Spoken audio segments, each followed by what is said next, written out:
The rain pattered against the window like insistent fingers tapping for attention, the streetlights outside casting a hazy orange glow into our living room. I sat on the couch, the worn leather creaking under my weight, nursing a glass of whiskey that burned going down but did little to numb the ache in my chest. Elena's suitcase stood by the door, packed for another layover, her phone clutched in her hand as she typed furiously, her face illuminated by the screen's cold blue light. The air smelled of her perfume, jasmine and something sharper, like regret, and the distant rumble of thunder mirrored the storm building inside me. I never thought I'd be the one to unravel our life like this, but here I was, heart pounding, wondering if tonight was the night the lies would finally crack open. Hi everyone, I'm Alex, 31 years old, a software developer grinding away at code in a Seattle tech firm where the coffee is endless and the deadlines are merciless. We've been married for 7 years, Elena and I, building what I thought was a solid foundation, no kids yet, but dreams of them lingering in late-night talks that grew rarer over time. Lately, I've been patient, hurting quietly, trying to hold us together despite the loneliness that settled like dust on our shared spaces. I loved her fiercely once, and parts of that love still flickered, but the distance had become a chasm, her emotional reserve turning into something colder, more impenetrable. Elena is an airline purser, elegant and composed, always in control whether she's handling turbulence at 30,000 feet or navigating our increasingly silent dinners. Her dark hair falls in perfect waves, her uniforms tailored to accentuate her poise, and she moves with a grace that once made me feel like the luckiest man alive. But now, as I watched her from across the room, her fingers dancing over the keyboard with a secretive smile tugging at her lips, I couldn't shake the feeling that her composure hid depths I wasn't allowed to see. The clock on the wall ticked loudly, each second amplifying the tension, the room's warmth from the heater contrasting with the chill in her brief glances toward me. I remembered our early days, weekend hikes in the Cascades, where the pine-scented air invigorated us, her laughter echoing off the trails as we shared dreams of travel and family. Now, those memories felt like relics, overshadowed by her constant flights and my solitary evenings coding bug fixes. Tonight, she claimed another extended layover in Chicago, weather delays, she said, but her phone buzzed again, and she angled it away, her posture stiffening imperceptibly. My mind raced, was it work, or something else? I pushed the thought down, telling myself I was paranoid, that her job demanded secrecy sometimes. But the doubt lingered, a whisper in the quiet, making the familiar room feel foreign. As she grabbed her coat, the fabric rustling softly, she leaned in for a perfunctory kiss, her lips cool against my cheek. "Don't wait up," she murmured, her voice smooth but distant. The door clicked shut behind her, leaving me in the echoing silence, the rain intensifying outside. What if this was the beginning of the end? The question hung heavy, pulling me into a night of restless contemplation. Alex entered the marriage expecting unwavering partnership and intimacy, envisioning a life of shared adventures and emotional closeness. However, reality presented a growing emotional void, where Elena's reserved nature and demanding job fostered isolation rather than connection. This contrast highlights his denial, as he clings to past memories while ignoring present red flags like her secretive phone use. The sensory details, rain, whiskey burn, jasmine perfume, underscore the illusion of normalcy crumbling under suspicion. Emotionally, Alex's patience masks hurt, leading to a slow awakening where trust erodes. This sets up a transformation from hopeful attachment to painful clarity, emphasizing how unmet expectations can blind one to betrayal until subtle cues accumulate into undeniable truth. The next morning, sunlight filtered through the blinds in slanted beams, dust motes dancing in the air like unspoken accusations. I woke to an empty bed, the sheets on Elena's side cool and undisturbed. She must have come home late, slipping in without waking me. The kitchen smelled of fresh coffee brewing automatically, a routine we'd set years ago, but today it felt mechanical, devoid of warmth. I poured a cup, the steam rising in curls, and checked my phone for any message from her. Nothing. Just the usual work emails piling up, reminders of deadlines that seemed trivial compared to the unease gnawing at me. Our ordinary life had always been a blend of her erratic schedule and my steady remote work. I'd code from the home office, surrounded by monitors glowing with lines of Python and JavaScript, the hum of the fan a constant companion. Elena would return from flights with stories of quirky passengers or scenic views from above, her voice animated in those moments, drawing me in. But lately, those stories had dwindled, replaced by brief updates delivered over quick meals, pasta from the corner Italian place, eaten in silence as she scrolled through her phone. I'd watch her fork twirl absent-mindedly, her eyes flicking to the screen every few seconds, a small furrow in her brow that she'd smooth away when she noticed me looking. That day, as I sat at my desk, the ergonomic chair creaking under my shifts, I tried to focus on debugging a stubborn algorithm. The code blurred before my eyes, my mind wandering to her layover. Why no call last night? She used to text updates, little hearts emoji peppered in. Now, radio silence until she walked through the door. I rationalized it, jet lag, busy cruise, but the doubt persisted, a low hum like the refrigerator in the background. When she finally came home that evening, the key turning in the lock with a familiar click, she looked, her uniform slightly rumpled, hair pinned back neatly but eyes shadowed. "Hey," I said, rising from the couch where I'd been pretending to read a tech journal. The pages felt rough under my fingers, the ink smell faint. She smiled, but it didn't reach her eyes, a quick flash of teeth as she set her bag down with a thud. "Long flight?" I asked, moving to hug her. Her body was tense, the fabric of her blouse cool from the outside air, scented with airport sterility, jet fuel and recycled oxygen. "Yeah, delays everywhere," she replied, pulling away gently to head to the kitchen. Her heels clicked on the hardwood floor, each step measured. I followed, watching as she poured water, her hand steady but her gaze avoiding mine. Her phone buzzed on the counter, and she flipped it face down without checking, a casual motion that felt deliberate. "Who's that?" I ventured, keeping my tone light, but my heart quickened, the room's temperature suddenly noticeable, the air conditioner whirring softly. "Just work," she said, sipping her water, her throat moving in a swallow. Silence stretched, broken only by the drip from the faucet I'd meant to fix. We ate dinner, takeout Chinese, the soy sauce packets crinkling as I opened them, and she laughed at something on her phone midway through, a genuine chuckle that stung because it wasn't for me. "Funny meme?" I asked, forcing a smile. She nodded, tucking the phone away, but her cheeks flushed slightly, a micro-expression I might have missed if I wasn't watching so closely. Nights like this multiplied over the weeks. She'd text during layovers, but responses came hours late, excuses of poor signal or meetings. I'd lie awake, the bedside lamp casting long shadows on the ceiling, listening to the city's distant traffic. Her phone, always within reach, even in the bathroom where the shower steam muffled sounds. One morning, I found her makeup bag open, a new lipstick shade, bold red, not her usual nude, tucked inside. "Trying something new?" I commented casually over breakfast, the toast crunching loudly. She shrugged, her fingers tapping the table rhythmically. "Just felt like it." The first signs were subtle, like cracks in ice before it shatters. Her emotional distance grew, conversations turning monosyllabic, her reserve hardening into walls.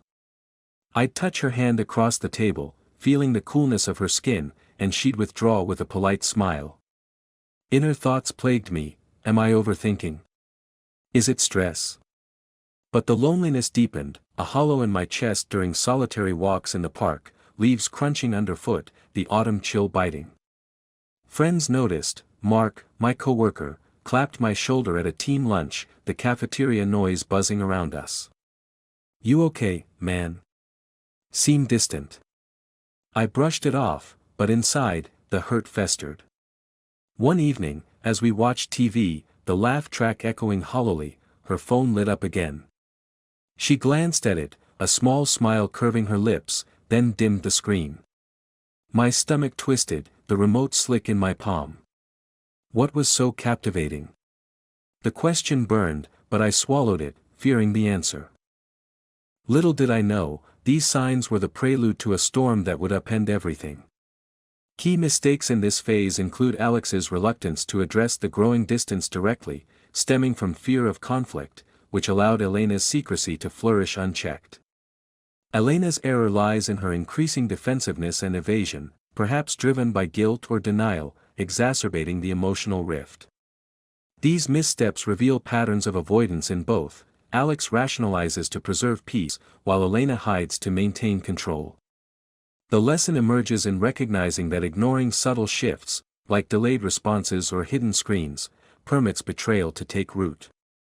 Through this, Alex learns the value of early communication, transforming passive hurt into proactive awareness, ultimately fostering personal growth by highlighting how unaddressed issues compound into irreversible damage. The suspicion started as a seed, watered by those unexplained silences and secretive smiles, growing roots that tangled my thoughts. Weeks blended into a haze of routine disrupted by anomalies. I'd wake to the alarm's shrill beep, the bedroom still dark, and reach for her side, empty again. Her flight seemed longer, layovers extending from days to nearly a week, always with plausible excuses, crew shortages, mechanical issues. But the texts during those times? Sparse, generic. Busy day, talk soon. No details, no affection. I'd stare at my phone, the screen's glow harsh in the pre-dawn light, fingers hovering over a reply I never sent, fearing I'd sound needy. At work, my productivity dipped, the office's fluorescent lights buzzing overhead as I zoned out during meetings. Code reviews became mechanical, my mind replaying scenes, Elena laughing at her phone, angling it away when I entered the room. One afternoon, rain slashing against the windows, I confided in my sister, Lisa, over a video call. Her face pixelated slightly, concern etching her features. Maybe it's nothing, Alex. Jobs like hers are demanding. Her voice was soothing, the background hum of her kids playing distant. But her words rang hollow, intuition screamed otherwise. That night, as Elena prepared for another trip, I noticed her packing, new lingerie folded neatly, the silk smooth under my accidental touch when I helped zip the suitcase. Special occasion? I asked, voice steady but pulse racing. She paused, her back to me, shoulders tensing subtly. Just updating my wardrobe, she replied, turning with a composed smile, but her eyes darted away. The emotional highs and lows intensified. Moments of normalcy teased me, a rare date night, where we walked hand in hand along the waterfront, the salty sea air mingling with her perfume, lights reflecting on the water like scattered diamonds. She'd lean into me, her warmth comforting, and I'd think, maybe I'm wrong. But then, at dinner, her phone vibrated under the tablecloth, and she'd check it discreetly, her expression softening in a way it hadn't for me in months. Jealousy flared, hot and unwelcome, cooling to guilt as I chastised myself internally. Overreacting, paranoid, the words looped in my head like bad code. Small mysteries piled up. Unfamiliar routes on her GPS history when I borrowed her car, the leather seat still warm from her drive, a faint scent of cologne not mine lingering. Where'd you go yesterday? I'd ask casually over coffee, the mug hot in my hands. Errands, she'd say, stirring her spoon with a clink, avoiding eye contact. Her body language shifted, crossed arms during talks, fidgeting with her ring, a habit when nervous. Late nights, I'd hear typing from the living room, the keyboard clicks soft but insistent, stopping abruptly when I approached. Can't sleep. I'd murmur, the hallway carpet muffling my steps. Just catching up on emails, she'd answer, closing the laptop lid with a snap, her smile tight. The pressure built psychologically, insomnia gripping me. I'd lie in bed, sheets twisted, listening to the house settle, creaks and sighs amplifying my anxiety. Dreams fragmented, her with faceless strangers, laughter echoing. Waking sweat dampened, I'd pace the kitchen, the cold floor grounding me, pouring water with trembling hands. Denial warred with suspicion, I loved her, but the off feeling persisted, like a dissonant note in a symphony. One weekend, friends invited us to a barbecue. The backyard smelled of grilled meat and charcoal, laughter ringing out. Elena was charming, her elegance drawing compliments, but I saw her step away to text, her thumb flying, a secretive grin. Later, in the car, silence thick as fog, I broached it. "You seem distracted lately." My voice was even, hands gripping the wheel, knuckles white. She sighed, staring out the window at passing lights. "Work stress, Alex. Don't make it something it's not." Defensiveness laced her tone, a wall rising. The turning point came subtly. Cleaning the bedroom, dust rag in hand, the air scented with lemon polish, I found a receipt crumpled in her jacket pocket, dinner for two at a upscale restaurant during a solo layover. My breath caught, the paper crinkling in my fist. Not proof, but a crack widening. Heart hammering, I tucked it away, suspicion now a roar I couldn't ignore. What else was she hiding? Alex's growing suspicion reflects attachment insecurity, where fear of loss fuels hypervigilance, manifesting in obsessive observations of Elena's body language and routines. His internal conflict, between lingering love and emerging distrust, creates cognitive dissonance, leading to emotional swings from hope in normal moments to despair in isolation. Elena's defensiveness suggests guilt avoidance, her reserved personality amplifying secrecy as a coping mechanism, possibly rooted in unmet needs or external validation. This phase illustrates how denial delays confrontation, allowing small clues like receipts and evasive responses to accumulate psychological strain. Ultimately, it reveals human tendencies toward rationalization, teaching that unchecked intuition can evolve into empowering clarity, shifting from passive victimhood to active seeker of truth. The receipt burned a hole in my pocket for days, a tangible symbol of the intangible doubts. I carried it like a talisman, unfolding it in private moments, the creased paper whispering questions. Gathering proof felt like betrayal, a moral quagmire. Was I invading her privacy, or protecting my sanity? Nights blurred, the bedside clock's red digits mocking my insomnia, as I debated internally. The house felt smaller, walls closing in with the weight of unspoken truths. I started subtly, observing patterns. Her phone usage spiked during layovers, notifications chiming at odd hours. I'd note times, jotting in a hidden app on my device, the entries accumulating like evidence in a case file. Passwords changed, her laptop now required a PIN she hadn't shared. Security update, she explained offhandedly, her fingers drumming on the table, a tell I'd learned to spot. Moral dilemmas gnawed, checking her things crossed lines, but ignorance hurt more. One evening, rain drumming on the roof, I waited until she showered, the water running a steady rush, and glanced at her phone left on the counter. Locked, but a notification flashed, "Can't wait to see you again." Sender, colleague Mike. My stomach dropped, the kitchen's fluorescent light harsh, reflecting my pallor in the window. Red herrings abounded, misleading me. Mike turned out to be a flight attendant friend, or so she said when I casually mentioned it over dinner, the pasta sauce tangy on my tongue. Group chat, she clarified, her fork pausing, eyes steady but pupils dilating slightly. Relief washed over me, cool and temporary, followed by guilt's hot flush. But doubt resurfaced with unexplained charges on our joint card, hotel upcharges, boutique purchases. Gifts for crew, she dismissed, waving a hand, nails freshly manicured in that bold red. Setbacks mounted. I tried tracking her flights via apps, the screen's blue light straining my eyes in the dark office, but privacy settings blocked details. Emotional swings battered me, anger at her secrecy, guilt for snooping, relief at dead ends. Hyperawareness took hold, every gesture analyzed, her quick screen dims, unusual routes home, the way she'd silence calls when I entered. Obsessive thinking consumed me, work suffering as I stared at code, syntax errors mirroring my mental chaos. One night, tension thick as humidity, I borrowed her tablet under pretense of checking weather, the interface familiar but apps rearranged. Hidden chats. Deleted, but browser history showed searches for romantic getaways. Heart racing, shallow breaths echoing in the quiet room, I dug deeper. A fictitious identity? No, but email forwards from an unknown address, vague but affectionate. Miss our talks. Sender blocked. The air felt heavy, the chair's fabric sticky against my skin. Subplots intertwined. Our neighbor, Mrs. Hale, mentioned seeing Elena with a tall man at the cafe down the street, innocent coffee, she thought, but her words lingered, the garden's floral scent cloying during our chat over the fence.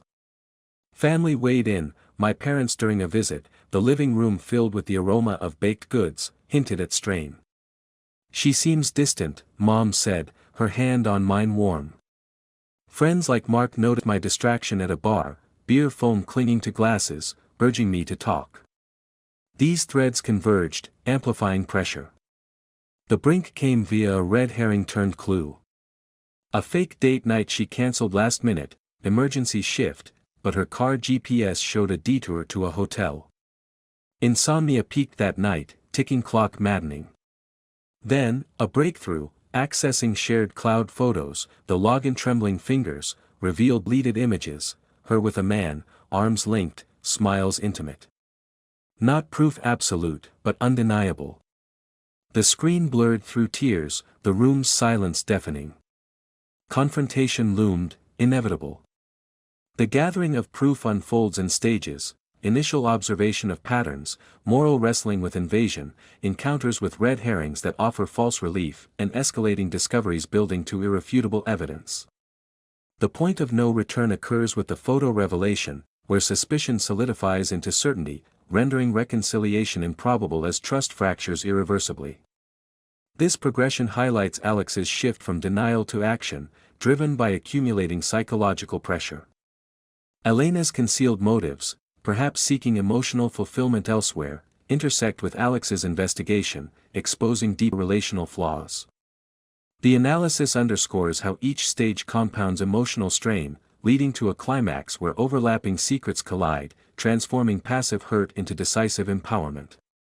The photos stared back at me from the screen, pixels forming a betrayal sharper than any knife. The man, tall, dark-haired, unfamiliar, had his arm around Elena, their heads tilted together in a cozy restaurant booth, candlelight flickering in the background. My hands shook, the mouse cursor hovering like an accusation. The office was dim, lit only by monitor's glow, the air stale with hours of tension. I printed one, the printer whirring mechanically, paper emerging warm and incriminating. Undeniable proof clutched in my fist, I paced, the carpet muffling my steps, heart thundering like approaching storm. She came home late, the door opening with a soft whoosh, her heels echoing in the hall. The living room lamp cast long shadows, the couch where I sat feeling like a tribunal. "We need to talk," I said, voice steady despite the quake inside. She froze, bag dropping with a thud, her face paling under the light. "About what?" Her tone was composed, but her hands clenched, knuckles white. I held up the photo, the paper crinkling. "This." Silence descended, thick and cold, the wall clock ticking interminably. She approached slowly, taking it, her fingers brushing mine, electric, but now repellent. "Alex." She started, voice breaking slightly, eyes welling. Denial flashed, "It's not what it looks like." But her shoulders slumped, body language confessing before words. The confrontation unfolded in fragments, dialogue punctuated by pauses. "Who is he?" I demanded, standing, the room spinning slightly. She sat, head bowed, tears tracing her cheeks. "A pilot, from work." Deflection followed, "You've been distant too, buried in code." Blame shifting stung, my anger rising, restrained by shock. "How long?" My voice cracked, fists balled. 6 months. Longer than expected, the revelation a gut punch, emotional attachment evident in her trembling admission. It started as talks, then gaslighting attempted, "You're overreacting, it's just emotional." But tears betrayed her, fear in her eyes as truth spilled. The atmosphere was charged, dim light from the lamp, hum of the fridge distant, her sobs soft, my breathing ragged. Body tension visible, her crossed legs, my paced steps. Unexpected twist, not just physical, but she claimed love for him, reframing our marriage as stagnant. Shock morphed to detachment, clarity cutting through fog. Intense dialogue peaked. Why lie? I shouted, voice echoing. I didn't want to hurt you. Broken sentences. I thought we'd fix us. Pauses heavy with unspoken regrets. Psychological tension coiled, her remorse clashing with my hurt. No dramatic explosion, just emotional silence settling, the stillness after collapse, trust shattered irreparably. We sat across from each other, the coffee table a barrier, steam from forgotten tea curling up. Her confessions came in waves, secret meetings during layovers, hidden chats, the affair's depth surprising even her. I felt alive again, she whispered, twisting her ring, the metal glinting. My internal state churned, anger bubbling but cooled by numbness, realization dawning that our core problem, emotional unavailability, had driven her away. Yet, blame wasn't one-sided, my absorption in work contributed, but betrayal was hers. The climax built to her full confession, tears streaming, voice hoarse. I'm sorry, Alex. I never meant. But words failed, silence enveloping us. I felt the shift, from confusion to certainty, the point of no return crossed. The room's cold silence mirrored our broken bond, the end inevitable. Fear and guilt propel Elena's initial denial and deflection, her tears and slumped posture revealing inner turmoil, leading to partial then full confession as remorse overrides defense. Alex's anger, tempered by shock, manifests in restrained confrontation, pacing, steady voice, transforming into detachment, a coping strategy to reclaim control. This emotional interplay drives actions, photo presentation escalates tension, dialogue exposes motives, culminating in silence symbolizing irreversible break. The twist of emotional depth heightens stakes, connecting jealousy to decisions like boundaries.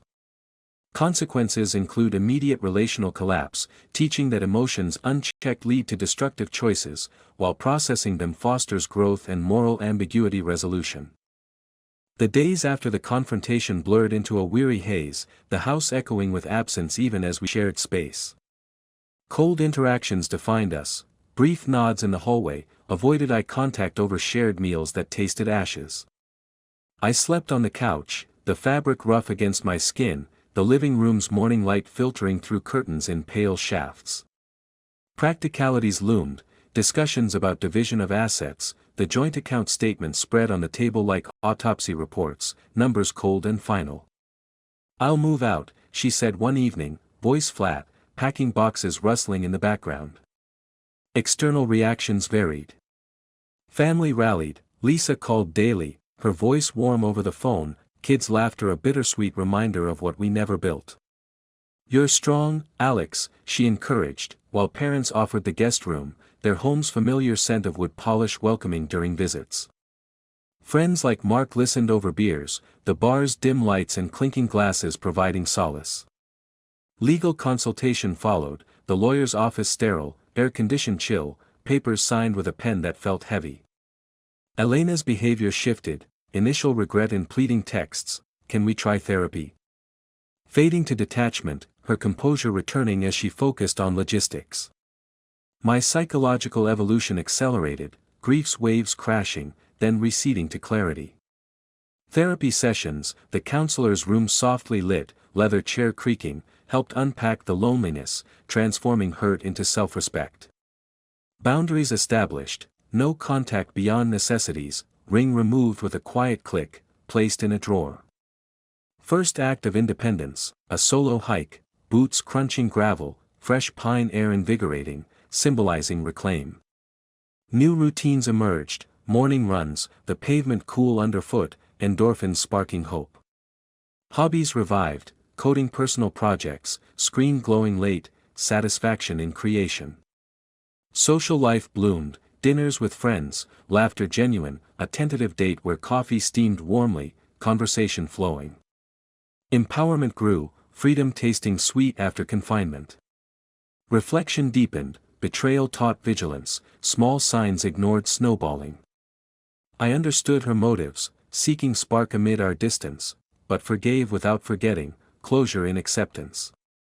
For the first time in years, I felt truly mine, walking outside under clear skies, breeze whispering possibilities. But was this the end, or a new chapter? The question lingers, inviting contemplation. Through characters, throughout the narrative, Elena's reserved demeanor and secretive actions expose the betrayal's depth, her confessions revealing motivations of emotional neglect and external validation, complicating Alex's perception with moral ambiguity. Secondary characters like Lisa and Mark provide support, their reactions highlighting relational impacts and converging subplots, family tensions, neighbor insights, into the climax. Alex's arc from patient hurt to empowered independence showcases growth, lessons in trust's fragility and denial's cost. Cumulative insights emphasize psychological realism, betrayal's chain reactions, from subtle signs to devastating realization, foster resilience. Emotional closure arrives through reflection, underscoring universal themes of human vulnerability, forgiveness's limits, and rebirth after loss.